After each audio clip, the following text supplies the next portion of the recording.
Mark Antony, the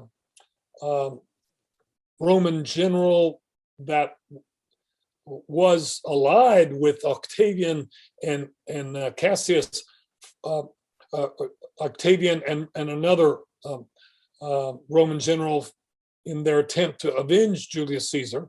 He lived there for a while. So when Paul says not a mean city, he can list people like Pompey, Cicero, Julius Caesar, Mark Antony, and last of all, not least, he mentions Cleopatra. Cleopatra sailed in to try to, seduce, get Mark Antony on her side. It worked, by the way. She had an affair with Julius Caesar, even a child by him. Julian was his name, but then Julius Caesar was killed. And so she had to ally herself with another Roman general, and she did with Mark Antony. She sailed into the port of Tarsus on a silver-plated galley, we're told by historians at the time, with purple sails, and dressed as a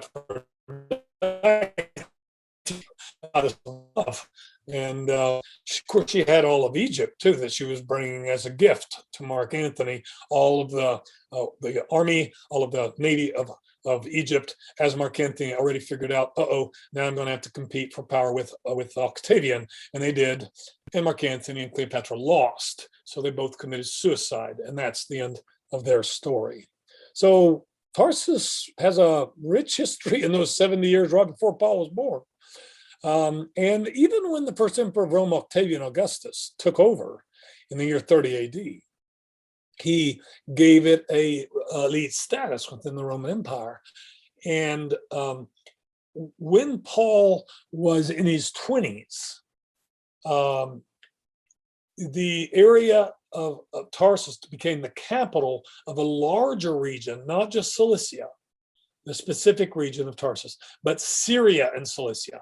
So here's a very important evidence from Scripture. In one of his letters, Paul, in Galatians chapter 1, verse 21, mentions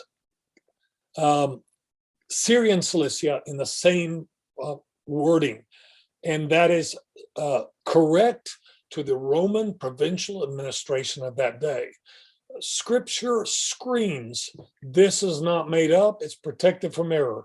And even in the details like this, it has he's using the correct Roman nomenclature for the region. It's now, since 25 AD, called Syria and Cilicia, and Tarsus is the main city of it. And it pops up in Acts chapter 15, verse 41 as well, okay? Well, that's already a lot. Let's take a 5-minute break. Is there anything you'd like to ask, or can I clarify before we take a quick break here? Oh, that's great. All right. Let's take a quick break. I'll come back at 7:10 and let you stretch your legs, and we'll continue. Okay. Athenodorus is the name of the main intellectual figure that Paul might have boasted about in his city. I don't know if he would have, but one of the two major philosophical schools of the day, the Stoics and Epicureans, they were the newest schools to dominate the intellectual world of philosophy in the last couple of centuries. Originally, of course, Plato and Aristotle in the 4th century. Before that, Socrates and the pre-Socratic philosophers. The Greeks had been some of the first to ask questions of why back in the turn of the 600s before Christ. And by the time of Paul, the two biggest schools were the Stoics and the Epicureans. And one major exponent of Stoic philosophy was Athenodorus, and he was a teacher there from Tarsus, and even a in the entourage of the Emperor Octavian. There were also many other teachers. I've added 2 or 3 other names to your PowerPoint. Yours doesn't have it, but I added it today. Zeno, Antipater, Nestor. So if you're ever interested in looking up other intellectual influences to the landscape of Paul's town, these are other names that when you do a study of the city, you'll find reverberating. A philologist is somebody that studies the language. Greek, of course, is the language of this area, because Alexander the Great brought an army of teachers and philosophers and others when he conquered this area back 3 centuries before. And so Greek presence, Greek culture, Greek gods, Greek temples, Greek coins had mixed significantly with what had been an Asian culture up to that point, but it's been around now, a mixed culture for over 3 centuries. Tarsus has. It's a very prosperous town. Some say that a big part of prosperity, a rich town, Tarsus was because of the goat's hair or goat's wool, some call it dark, woven goat's hair. It was called silicium, after, that's the Latin word for it, after the name of the area, Cilicia. And that may have been the material that Paul's grandfather himself used, because it was water resistant, water repellent, that particular type of, so that's an interesting thing. If you're going to make tents, I reckon water repellent would be a good thing. So it's an interesting detail. McRae, by the way, I'm not sure I agree with him. So you can put a question mark by this right here, warns about making too much of the tent making aspect of Paul's life, Paul's practice. Skenopoios is the word in the original. He said it doesn't have to be made of goat's hair, it could be made of linen. The word could be translated leather worker, as most tents were made of this material. I still think that McRae doesn't make enough of the fact that it seems to me that a water repellent wool or hair, or whatever you want to call it, of an animal would be ideal for tent making, and also something very attractive to, say, the Roman army, which is one of the things I'm going to suggest when it comes to how on earth did his father or grandfather get Roman citizenship. Modern day Turkey is visible in pictures to me. I put a few here in this to take you there. It's about 20 feet above ancient Tarsus, like in many cities, like Rome or Damascus or others. There's either been war or earthquakes, and in most cities they rebuild where war or earthquakes tore down things. In some cities they rebuild a new one off the ruins of the old one, like Corinth or others like that. But you will find Tarsus, that's where it's at. This is a map of the 1st century. You have seen these maps with me before. This is the first missionary journey. And there is Tarsus right there in the middle, in the area of Cilicia. And Syria, by the way, is just around the corner. That's a provincial administration. That's where Tarsus is, just inland by 18 miles. And the river that flows nearby it and makes a port, you can see it there. And here are, discovered in 1993, they were building some apartment complex or something, I can't remember. But I have not been able to be here. There's the Turkish flag in the middle and a building in the back.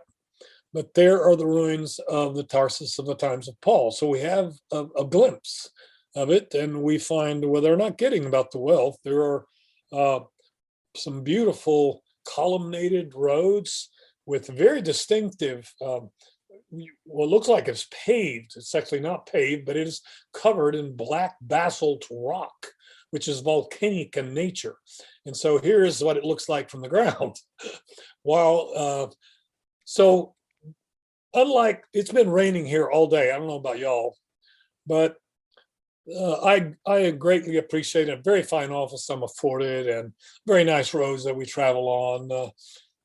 But when it rains for a whole day, you are reminded if you don't tell water where to go, it will stand. And what's amazing about Roman cities and Roman culture is they told water where to go. Paul's city is remarkable for its engineering, its beauty. This black volcanic rock basalt is just staggeringly different because it's evidently quarried in the area. At least that's what I'm told. I have not been able to be there. So, but look at the sidewalks, how there's a crown, so the water runs off into the edges, and then where do you tell the water where to go? You tell the water where to go, and underneath the road, there's this very sophisticated system of uh, of, of, sewer systems and water systems underneath. So I guess I had to walk through a lot of water today to get to my car, and I guess I'm just aware that even in modern day parking lots and modern day universities, if we don't tell water where to go, it's gonna stand. And it's remarkable to see that Paul's 20 centuries ago, Paul wasn't kidding about he's not living in an ordinary city. It was a remarkably beautiful Roman city. Here are you can see the level of the ground that they had to excavate to find they were beginning to build something. Some found significant portions of the downtown area of Tarsus of the first century AD, time of Paul. So there is the parts of the pedestal on the right for a temple of a god, and here again another view of the beautiful main street of downtown Tarsus. You can see on the top part of the picture how much it was covered up in the dirt and in detritus from the centuries, various times. Barbarians came through here in the 5th and 6th century, Attila the Hun and many others, and so it was in ruin. Then the Islamic forces came through, and then the Ottoman Turks. So it's had a lot of history. This is a gate that's been partially restored. So you can see the non-restored part over to the right side and the restored part to the left. But this is called Cleopatra's Gate. So while she wouldn't have sailed through here because her boat, mid-sized boat with purple sails and lined in silver, must have been something to be beheld with docked earlier than this. She was entered through this gate, at least this is what history says, to meet Mark Antony on her way to securing another alliance with a powerful Roman general with the hope of not only securing this future of Egypt, because clearly the Romans were in charge of the world and you had to ally yourself with somebody. She will lose that as Mark Antony and Cleopatra have to fight off Octavian, and they lose. So that's Cleopatra's Gate. Still in the city of Tarsus today, a reminder of the times of Paul. This was incorrectly identified as a Syrian king's tomb from the 6th and 7th century before Christ, but it's not. It's actually a base for a Roman temple, the 1st century AD or 2nd century AD. Maybe it wasn't there at the time of Paul. Maybe it was constructed afterwards, but the significant carved into the rock major structure that belongs also, again, we think it's a temple to the god Octavian, to the emperor worship, or we're not sure, but you can look it up. But the significant structure that's rare, reminder to you of the presence of emperor worship in this part of the world, and of course of the Greco-Roman gods. You're looking at the significant underground galleries of the streets of Rome, of Tarsus. They didn't have flooding because they didn't make these little small things. So again, Romans will be great engineers and will learn to build roads so that they can move their legions from point to point in permanent roads that will last centuries and time. The Roman legions that conquer the world are also the ones that build these roads. And there are significantly, this is one of the moments, the greats, you could say. What's missing is the great, but the lead in the underground sewer systems of downtown Tarsus. So it was a large city.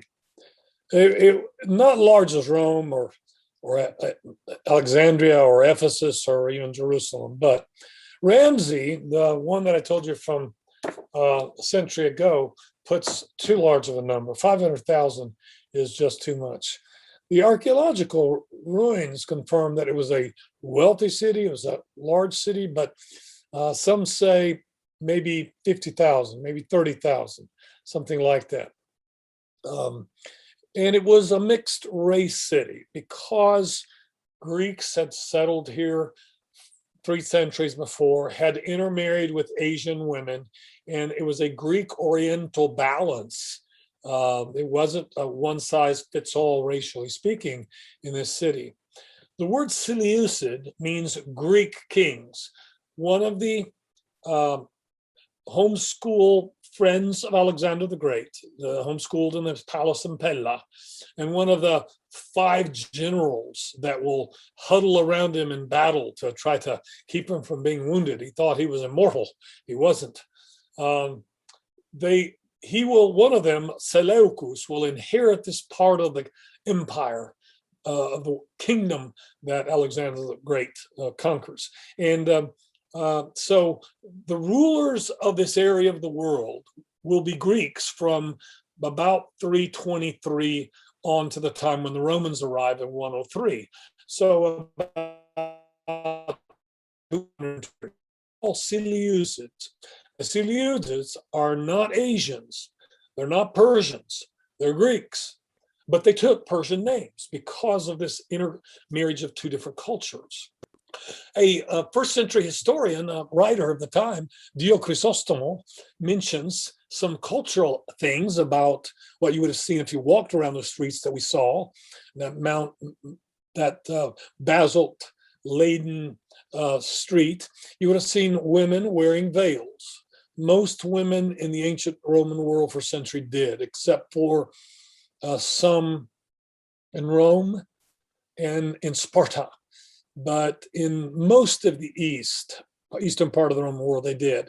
Dio Chrysostomo mentions they did. It was an Oriental tradition, and it was a veil, not like a burqa, but that revealed no part of the body, and they could basically only see straight. So something between a burqa and just a head veil, like we're going to see later on in images of early Christian women with a veil on their head from the catacombs. So something between that too. Stop me anytime you have a comment. I have a question just around the word Oriental and Asian and even Persian and even Asia Minor. I've always been a bit confused about that because of our modern understanding of, as soon as you say Asia, you're talking True. Japan, Korea, China. Oh. So what does it really mean to be Oriental or Asian? That would be the Middle, what we call the Middle East now. Okay. So Asian, you're on the Asian continent here, okay? Yes. Yes. So, yeah, there's Africa, Asia, Europe. Asia would be that area. Asian would be the Persians. Middle East. Iran, Iraq. Yes, exactly. Mm-hmm. But we call it Middle East now. Okay. Because we use the term Asian for Japan and China. Correct. Right. But in these times, while there were communities, there were civilizations growing in the east from here, which are along the Yangtze River, the Yellow River in China. There was already a civilization. In the Indus River in India, there was a civilization, but they weren't on the major recorded history of the West. This is the Asia because it's in the western part of Asia. I see. So that's Thank you. So thank you for your clarification. Thank you. Thank you. He says he was a citizen. That means something. He does, by the words that he says, he's a citizen. Citizen was based on property, citizenship. You could buy it citizenship for 50 drachmas. That is excuse me, what is it, 500 or 50? I can't see my notes, sir. 500. 500 drachma, yes, because it's about pay for a soldier was about 2.5 to 3 drachma per day at that time. In Roman terms, it's called a silver denarius. In Greek coinage, it's called a drachma. And those are two of the oldest currencies in the world, the Greek being before the Roman, but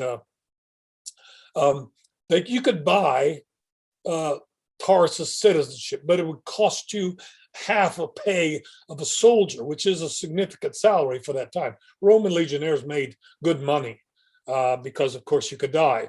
So it was had benefits and pensions, things like that. So, but here's the point: when he says I was a citizen of Tarsus, there's a lot of people that lived in Tarsus that didn't have that status. Okay, Paul was part of an elite in many ways by birth.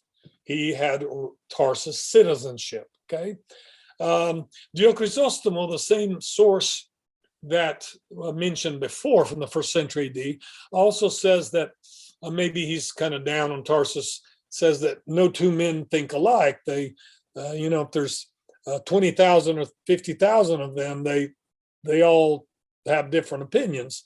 That the city was very disunified, but of course that may be his negative take. Maybe he got stiffed or something when he visited there as a tourist. I'm not sure, but what we know for sure is that it had a very strong Jewish component. And I showed you that it was a major dot on the dispersion map. Districts of Tarsus, one of them, districts were called Philai, which is a Greek word, that was all Jewish. All the Orthodox Jews lived in the same neighborhood, okay? And the reason for that, of course, is a synagogue. You send your children to school there and they have to walk, and so you live by a synagogue. You don't live on the other side of the city. That's still true of the Orthodox Jews today. You can't drive on the Sabbath. Orthodox Jews can't. They can only go about 6 and so miles. So you need to live within walking distance of a Jewish synagogue. That is, those are, of course, rules that are not in the Mosaic Law, but are going to be put by Pharisees and other rabbis later on, but they are rules that are applying in this time. So Jews stick together because they send their children to school in a synagogue, and then they worship on the Shabbat, on Sabbath, in that same facility called a synagogue. Synagogue is an institution, we'll remind ourselves, that was born out of the exile into Babylon. The family of Paul must have been fairly quite Orthodox. Okay, it had a strong Jewish component of the city, a Philai that was Jewish Orthodox, and they must have been Orthodox within that context. And there had been a colony of Jews settled in that city ever since the Seleucid kings back in the probably 2 centuries before. So there had been a Jewish district in Tarsus for at least a couple of centuries, is what we believe. Can I ask another question? Yeah. Can you speak to the idea of orthodoxy here? Because yes. my assumption would have been that if you were a Jew, you were a strict Jew. But the world that I live in, there are the Orthodox Jews that sometimes I actually see if I take the train in New York or whatever. Yes. And then the Jews that I would have gone to school with, which would have done their bar mitzvah and hardly anything else. That's right. So what was it like there? Not quite like the liberal Jewish experience you've got today. Okay. Not quite. But remember, the dress, for example, of Orthodox Jews today is from the 18th century. It's actually recent. But some of the practices, going to Jerusalem at least once a year, if not 3 times a year for the 3 big Jewish holidays, if you can, okay? So pilgrimages to Jerusalem as the only temple. Remember, this is before 70 AD. The Orthodox Jews, go to Israel, but they can't go to the temple because they had been temple-less for 2,000 years. But the Jews of Paul's day, they had a magnet called Jerusalem, and the temple rebuilt. Finally, after 4 centuries, the second temple that was finished. And it was like a magnet for anybody that was a Jew, So no, the liberal Jews of today would not have been in the picture. However, there would have been some that would have been regarded as liberal Jews. Like, for example, what does your synagogue leader read the Torah in? Does he read it in Hebrew or does he read it in Greek? I see. That was already a distinction. Uh-huh. And in Jerusalem, there are many synagogues, and there are a few that read it in Greek. Why? Because they want to be liberal? No, because they don't understand Hebrew that well anymore. And Greek is the language that they're more fluent in. They do business in, and so they go to synagogue where they read the Greek translation, which has been around for about 3 centuries by the time of Paul, the Septuagint, translated by order of a Greek king in Alexandria of Egypt. Thank you. Oh, does that make sense? Yeah, it does. It does. Okay, so not quite like you experience, but they had ones that. Here's what we used to think. Scholars used to think if they were within the Holy Land, they were Orthodox. If they were outside the Holy Land, they were liberal, for the first century liberal. That's not true. Paul's from Palestinian. He's a diaspora. He's a dispersion Jew, but he's more Orthodox than some of the ones living in downtown Jerusalem. So it depends. Right. Thank you. And here's the proof. His parents sent him to a very expensive school of a Pharisee, one of the 7 great rabbis of all time. And that must have cost him a tuition was. But that's a commitment to orthodoxy, which leads us to believe his parents were Orthodox Jews, even though they lived in the dispersion. Well, he was a Jew, but he knew how to speak Greek fluently. Where did he get that? Here's the beginning of an attempt to see, now, how did he become one of the top 100 writers of all time, Paul, in Greek, which was his second language? How did he become one of the top 100 writers of all time? How did he do that? Classical scholars today, I've had to study with a few, they don't believe in Christian faith, but they have to read Paul because his Greek is that good and it's that influential over the last 20 centuries. They have to read him. He's one of the top 100 Hellenistic writers, Hellenistic being the word in Greek for Greek. So where do you get it? 2 answers. One, start with the first. There was a university in Tarsus. Now, there is some that exaggerate a bit and say that Tarsus was one of the greatest universities of the first century AD, together with Rome, Athens, and Alexandria of Egypt. That's probably a bit of an exaggeration. However, it may be more than what I've got as the truth. It was provincial in the sense that it had most of its students came from the area around Tarsus, from that area of Syria and Cilicia, okay? Kind of like the university that I teach at, most of the students are from Alabama, no surprise, okay? So most of the students would have at the University of Tarsus would have been from the area of Syria and Cilicia, so from the area of Tarsus. But Strabo, another first century source, a geographer and a writer, he compliments the intellectual climate of the University of Tarsus and the citizenry in general. It's kind of like saying, if you went into, I don't know, Starbucks in Montgomery, they would be talking about philosophies of Plato and Aristotle, and not about Alabama and Auburn having won the football games this past weekend. Nothing wrong with that. It's just you would be surprised at the level of discussion that would be going on. He compliments Tarsus for the level of its discussion of ideas, okay, and its thirst for knowledge. He says, look, if you want an intellectual environment, you're better served in Tarsus than you are in Rome. Rome, it's easy to put it down. It's a mess. Okay, it's both amazing, biggest city anybody's ever seen in the world, and it's also running with blood because of assassinations and political schemes and plots and prostitution houses and also there's not much intellectual discussion going on. But that said, better than Athens. The Epicurean and Stoic philosophers Athens would have said, not really. Hello, who's making the list, I guess, of what are the top universities in the Greco-Roman world? If you listen to U.S. News and World Report, well, what are the top law schools? What are the top? They're a bit biased, okay? What are the top learning centers of our day? What are the top learning centers of their day? Tarsus was not the best, but it was significant. And I'm thinking that Paul got a lot.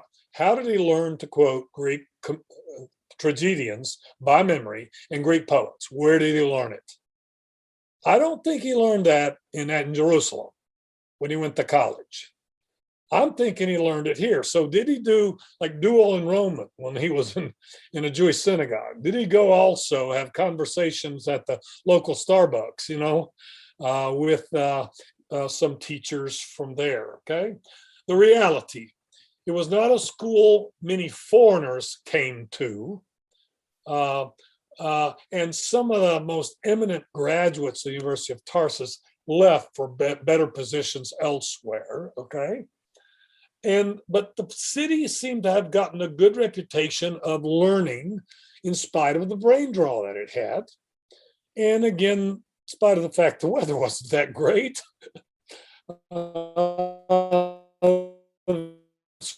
It's something that several writers comment on the first century AD. And there were some famous scholars that came from here. I would say I was privileged to study with one of the University of Chicago great books guys at Florida State called Dr. Golden. Now, let me go ahead and confess my sins. He gave me a B in his course, and I resented it. But that said, his notes are more precious to me than anybody else because he had a command and he could connect information so well that I thought, now that's how you do it. That's how you do it. Well, the great teachers of Paul might have been, I don't know for sure, but Athenodorus, there are two of them, watch out. One was a philosopher teacher, so was the other one. But he moved to Rome and is a major influence, you could say entourage guy. All emperors and great politicians of Rome had their entourage, their consultants, kind of like presidents have advisors. And they're supposed to give them pearls of wisdom. I don't think it's working these days, but back then maybe a little better. Athenodorus will become a major advisor to Marcus Cato, and then the other Athenodorus becomes an advisor to Cicero, and he did return home to the University of Tarsus. And so he's one of those great products of the University of Tarsus that comes home to teach. And here's a big question that you may want to think about. Those who don't believe in the inspiration of Paul, but just read him, they debate endlessly over the following question. What are the influences on Paul? Okay. How much did the Greco-Roman influence of Athenodorus, philosophy school, how much did, you could say, Athens have influence? And here are the two contrasts in terms of like cities, okay? Athens and Jerusalem. He was a Jew at Jerusalem who grew up in a Greco-Roman city, Tarsus with a university and major Greco-Roman influence. Okay, so which one has more dominance in his life? Athens or Rome? Athens or Jerusalem? Philosophical center, secular, or religious center in Judaism? Which one has more? Okay. Even Ramsey, in his century-old book, he says he thinks that a Roman Stoic philosopher by the name of Seneca had a significant influence on Paul. I will address that. There is I think, false pseudo-epigrapha. That's a term that means false letters attributed between Paul and Seneca. They were both there in the years 60, 61, 62 when Paul was in prison. And he was an advisor to the Emperor Nero. So he could have met him. They could have dialogued. But I think the correspondence that some church father sent down to us is probably false. But did Greek philosophy or Roman Stoic philosophy, did it have any influence on Paul and in his writing? That's a question. Tarsus is where he was born, but which influence? Again, many scholars that ponder this question don't believe in the inspiration, don't believe he's protected from error, don't believe in the Holy Spirit. So they're only looking for cultural influences, like I might say, I'm the product of Italian education and then American. Which one is more dominant in me? Okay. What's your dominant educational, intellectual, cultural influence? What is it? Maybe just one. How much are you a product of your upbringing, of your education, of your college? Do you understand the question here? So here's the thing. I'm not inspired, and I'm not going to, neither are you. But Paul says he is, and he either is or isn't. So we can debate the question, but ultimately we have to come back to, well, whatever cultural or intellectual or educational influence there are, when he preaches the gospel, it's the Holy Spirit. Ultimately, do you believe in plenary inspiration or not? You either do or you don't. Does that make sense? So we can debate the question, but remember, some of these scholars believe in plenary inspiration. Okay. Paul's youth. Where was Paul raised is thought to have had a direct impact on whether Judaism or Hellenism were the dominant influence on Paul. Was he more Greek or more Jewish? Or he's half and half? What is he? Okay. Our environment does shape us, but Paul is inspired. What does saying he's inspired by God mean in this debate? That's what that slide is all about. And I don't want to repeat myself, but here we go. So I'm a Jew from Tarsus in Cilicia, a citizen of no ordinary city. And then Acts 22, let's turn there if you would, and verse 3. He says, speaking to that Roman commander, I'm going to read it here again. He says, I am a Jew born in Tarsus, Cilicia, but brought up in a city, educated at the feet of Gamaliel according to the strict manner of the law, our fathers, being zealous for God, as all of you are this day. So there he is. How long did he stay in Judea? So he brought up in Tarsus. He was a citizen of Tarsus, is what he said. But he was brought up in Judea. So this is the second part of his early life. At what age? How long did he stay in Judea? Brought up means educated, okay?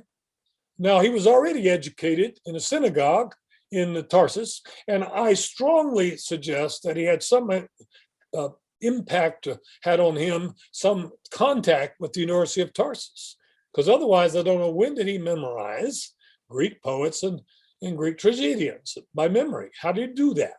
Okay, but how long was he in Judea? So I'm going to suggest to you a number, 15.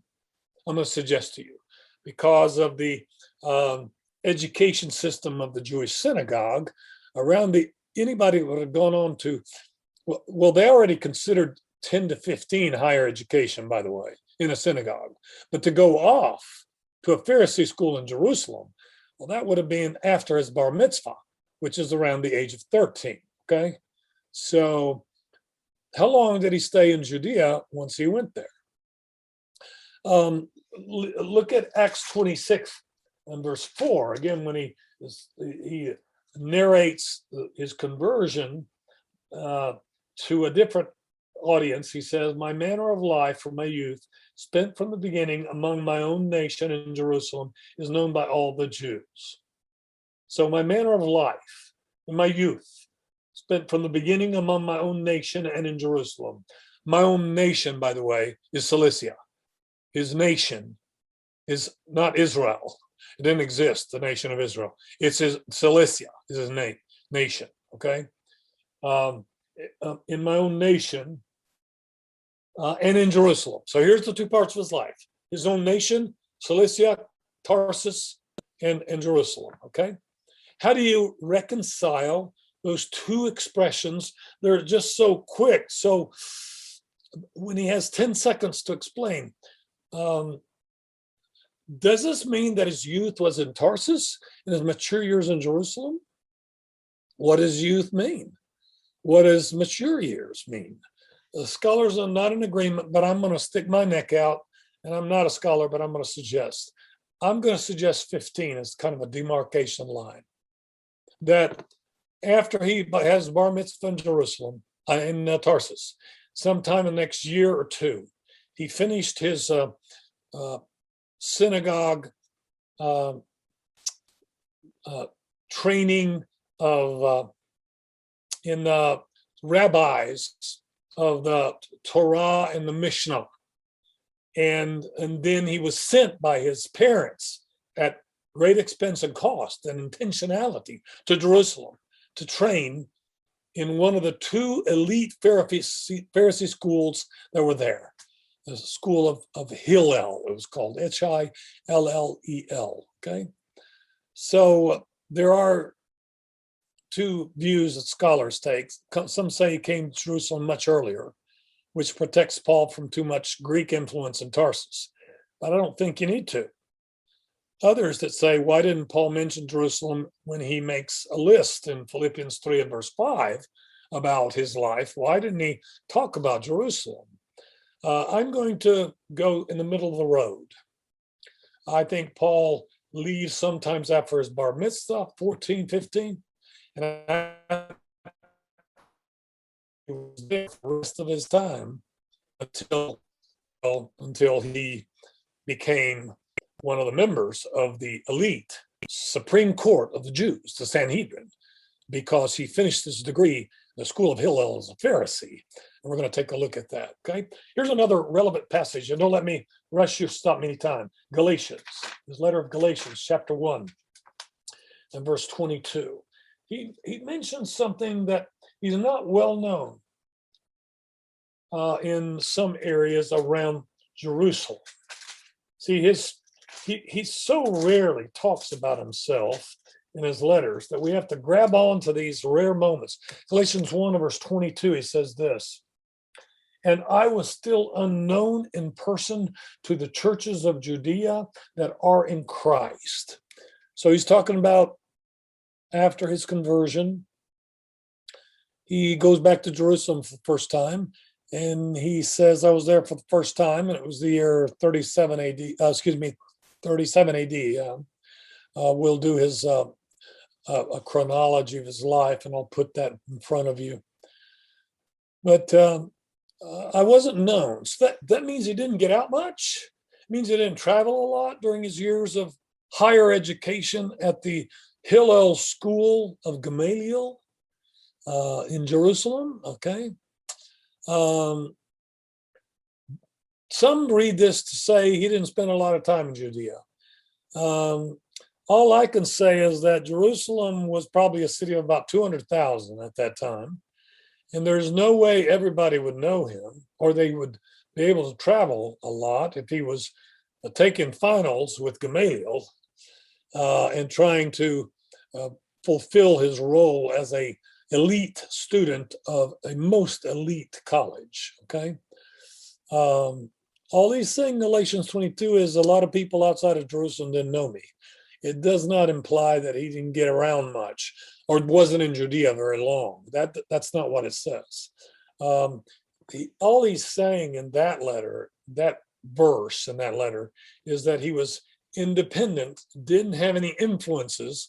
Nobody influenced him in his gospel from Palestinian Christians that lived outside of Jerusalem. Okay. So there's a school that popped up in Germany in the theological schools there called the History of Religion School. And their contention, and several scholars today believe that Paul was heavily influenced by Greek philosophy, Hellenistic background. That's what the History of Religion School. And they basically ended up posing Paul as having created, whether intentionally or not, a dichotomy, a gospel part 2. Jesus would have preached during his 3 years, gospel part 1. But then for it to go to the Greco-Roman world as a larger geographical presence, Jesus only spent time in Palestine, never left Palestine. But Paul did, and he was a dispersion Jew, and he created gospel part 2, or version B. He's like a second founder of Christianity because he molded Jesus's preaching, his gospel, his teaching into a more palatable, more Greek influenced, more imbued with Greek terms and Greek philosophy. And they point out that Jesus and Paul are separated. This is again the History of Religion School.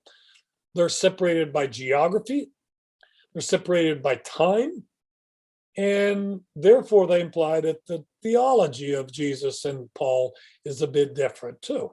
Not completely, but Paul disseminates his own version of gospel. Now, I would say false, false, and false. Okay, now let me start. Is it true that Jesus and Paul lived temporally different? Yes, except for one thing, right? I don't have any evidence that Paul ever saw the historical Jesus Christ, except one time. I do know. When did he see him? On the road to Damascus. And he did it with his eyes and with his ears. It wasn't a vision. He fell from a horse or something like that. Fell to the ground. And he saw a man. And I know that while Paul was younger than Jesus, Jesus dies, resurrected, and ascends into heaven. Okay. There's a temporal gap, you could say, between Jesus and Paul. Very small one, but there is. But it's all united in the road to Damascus. And for 30 years of his life, that will be everything. How many times did he have to tell that story? And by the way, it cost him dearly, cost him his life in the end, but it cost him stripes and beatings. And why would he make it up? To become rich? Why would he make it up? Geographical. Yes, there's a geographical distinction. Jesus never left Palestine. Paul was a dispersion Jew. He had to come to Jerusalem. He meets Christ in Damascus. That's what's kind of ironic, right on the verge of the Holy Lands and the dispersion. So there's a geographical, you could say, gap between Jesus and Paul. However, there's not a theological gap. The gospel of Paul is the gospel of Christ. How do I know that? They're called Matthew, Mark, Luke, and John. They're also called Peter, James, Jude, and he's on board with all the other writers of the New Testament that walked and talked with Jesus. So no, the History of Religion School is wrong on all accounts. but they tragically have had some influence over some today.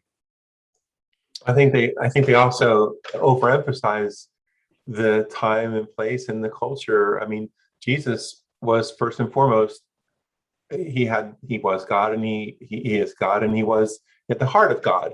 And That's that right. was that trumped his even being a Jew, right? I That's mean, right. and then Paul was a man of his culture and time too, but he had the That's heart of true. God. That's true. Absolutely. Thank you. We have to look at it in a sense with just the eyes of culture or Hmm. history, human Right. history. But again, that's not all there is. No, not at all. That's not all there is. And they still have to answer history of religion school. How did this guy have the influence in the last 20 centuries that he's had if he's not from God? Hmm. You have to answer that question. Hmm. Not only do you have to answer why did he uh, get left for dead? Why did he take beatings? Why did he lose everything? Why did he get cut off by his family? Why would he do that? What sane man would do that?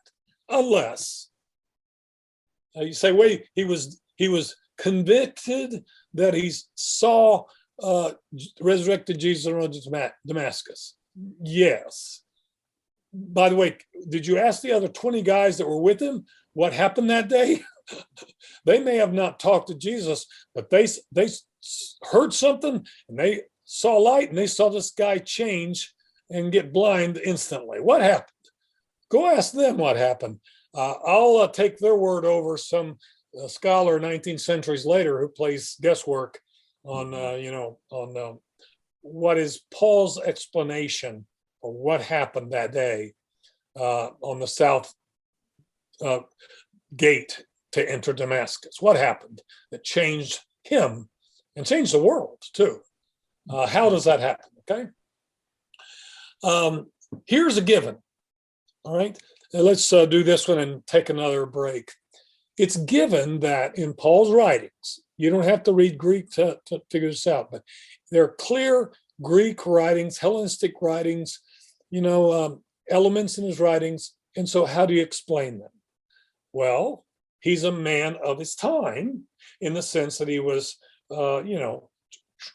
highly educated, uh, influenced by his Jewish orthodoxy in Tarsus and his synagogue and his father and the Mosaic Law, but he also had contact with the intellectual world of the University of Athens. And then I'm going to suggest to you that when he went to college, even the school of Gamaliel was not a monolithic, closed-eye view. They may have used Greek too, even though they were a Pharisee school, they were not the most conservative. That will be Shammai. Hillel was open to some, discussions and outside sources and things like that, but they were still a very strict Pharisee group. How Greek the Greek Hellenism of Paul is open to debate. Judaism of Paul's day was significantly infiltrated. The word syncretistic means you will find Jews in Jerusalem putting putting coins on the deceased in the eyelids and the eye sockets of their deceased when they bury them in Jerusalem. Why? Well, that's a Greek mythology. You need to pay the ferryman, the boatsman, to cross the river Styx. Ever heard of that one? It's not in the Bible. Why is a Jewish priest from the temple rushing off to catch the hippodrome games that are just on the lower part of the temple? You're not supposed to do that. Or how can you go to the Roman baths? You're not supposed to do that.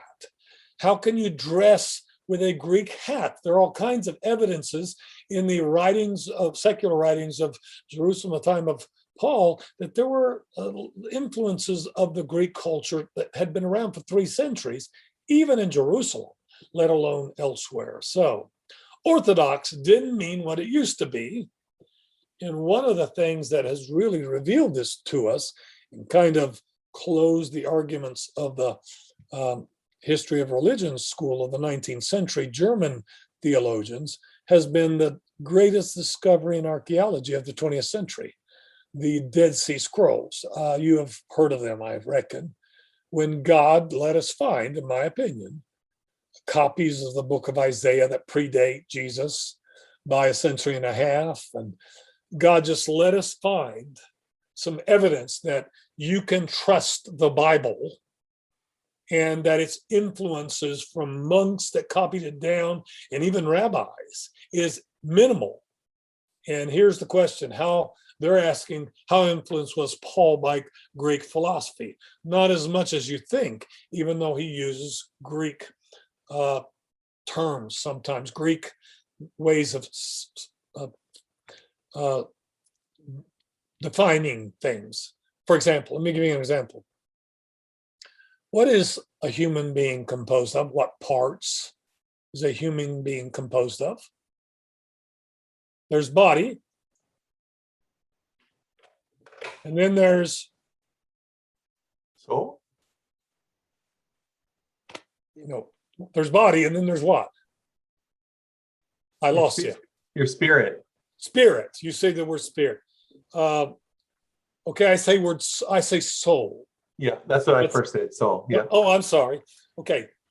So are they the same, soul and spirit? I think your soul lives forever. Your body does not. It's temporal. Right. But his soul and spirit are the same word. Same thing. Are you made of two parts or three? This is not a trick thing, but no. You don't know. I never thought about it. I guess I thought they were interchangeable, those two words. All right. In the first century, there was a debate over whether we're made of two or three parts. There's the body, that's sarx, and Paul contrasts the body with the spirit, right? Psyche. Okay, but then there's animos, which is the soul. So when Paul does that, is he referring to like life? Like a plant doesn't have life or breath, but a dog does, right? Mm-hmm. So, all right. Greek philosophical terms posed man in three parts. Okay. I'm not trying to confuse you, but here is where Paul will use what may be Greek philosophical terms, okay, to explain the whole of man. If you define man in two parts or three, either way, the whole of man must be on board. Okay. The Christianity must engulf all of you, whatever you say you're composed of, two parts or three, whichever it is. Okay. That was just an example. No, I think it's brilliant that he would use the things around him to tell stories and make an imprint on people. Like he uses terminology that's faddish in his time, like mystery cults and things like that in some of his letters. Okay. But how Greek is he? Judaism in Paul's day was very permeated by Greek terminology and influence. He's not what we're trying to say, okay? Why be surprised when Paul uses Greek expressions or terminology, forms, even thoughts sometimes? That doesn't mean it's false just because it's Greek. And it doesn't mean it's real just because it's Greek. It's real because it's inspired by God. It's protected from error. Okay, so there's where it's not the cultural influence, or where'd you get this metaphor, this illustration? Okay, Paul spent a lot of time in the Hellenistic world. I don't know how much he spent in Tarsus, but I think it's more than we think. I think that the school that he went to, the Pharisee school, had some Greek use of the language and terminology, because his Greek is excellent. Okay. The only Greek that's better in the New Testament is the writer of Hebrews, and I don't know who that is, but he gets an A+. Paul gets an A-. Okay, but for the second half of Paul's life, he traveled and worked as a missionary in the Greco-Roman world, and he spoke Greek every day, except that when he went to synagogue. And in a synagogue, if they were mostly Hebrew speaking or Aramaic speaking, he would speak that. But if they were Greek speaking, he would speak Greek, depending on what the context was. Okay? All right. So let me look at our time. Let's take a break, 5-minute break, come back and come back at about 8:10. Okay. All right. Slide is just a summary of things I've already talked about, so I'm not going to spend time on it. I apologize for being so over the top, but I love discussing, I guess, dismantling ways in which Paul has been redefined over the last 2 centuries. I'd like to get to the real Paul, and so many different arguments have been used to, in a sense, depreciate his importance, and they fail. They fail. Look at Acts chapter 6 and verse 9, if you've never noticed. It's a very interesting little reference here. It's the first crisis in the early church. If you remember, some widows were being overlooked. The apostles took quick steps to make sure that didn't become this issue of discrimination, whether intentional or non-intentional. But one of the little interesting details that Luke gives us as he narrates this potential crisis in the early church is he says in verse 9, some of those who belonged to the synagogue of the freedmen, as it was called, and of the Cyrenians and of the Alexandrians and of those from Cilicia and Asia rose up and disputed with Stephen. Did you notice that when details are given like that by a first century writer, there's a reason, okay? He said, we're all the people in that particular synagogue. There are dozens of synagogues in downtown Jerusalem. Which one got mad at Stephen, okay? Which one? Stephen, one of the 7, appointed to fix the problem, and he was, by the way, all the names of the 7 are Greek names. Stephen is a Greek name, so he was a Greek-speaking Jew, okay? So did you notice in the list of regions from which these Jews were from, did you notice Cilicia? So here's a question.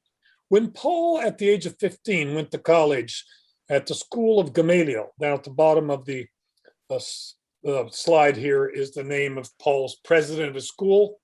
Hillel was the name of the grandfather of Gamaliel, and he founded the school of Pharisees in Jerusalem called Hillel. And Gamaliel is the president and his main teacher of Paul. Okay, so what synagogue in Jerusalem did Paul go to during his years when he studied at the Pharisee school of Gamaliel? Well, the Jews from Cilicia seem to go to this one right here. Is this a reference by Luke of the synagogue of Paul? Notice this happens in chapter 6. Chapter 7 is when we're going to hear a history lesson from Stephen, and then he's going to die, right? Chapter 8 is when Jews are scattered. Christians are scattered from Jerusalem by a persecution, which is led by whom? By a young man named Paul. Luke's way of introducing the synagogue that Paul went to. Here's the point. Paul he may have gone to a synagogue in Jerusalem that spoke Greek, that read from the Greek, even though he was very fluent in Hebrew and Aramaic, both. Okay, that may have been his synagogue. I'll just raise the question. Why does Luke bother to mention which synagogue got mad at Stephen? I don't know the answer, but I'm going to suggest it. Okay, Paul uses Greek idiosyncratically, but he has complete mastery of the language. Where to get it? He knows by memory large portions of the Old Testament in the LXX, that's Septuagint version. That's the Greek version, okay? LXX is the symbol for the Greek translation. It's been around for about 3 centuries. He quotes from actually 2 versions of it, okay? Even the Samaritan version, okay? So he grew up with the language. He was very conversant in it, okay? And he's proud of his origins in Tarsus. And by the way, Gamaliel didn't run a kindergarten, meaning he went there when he was about 15.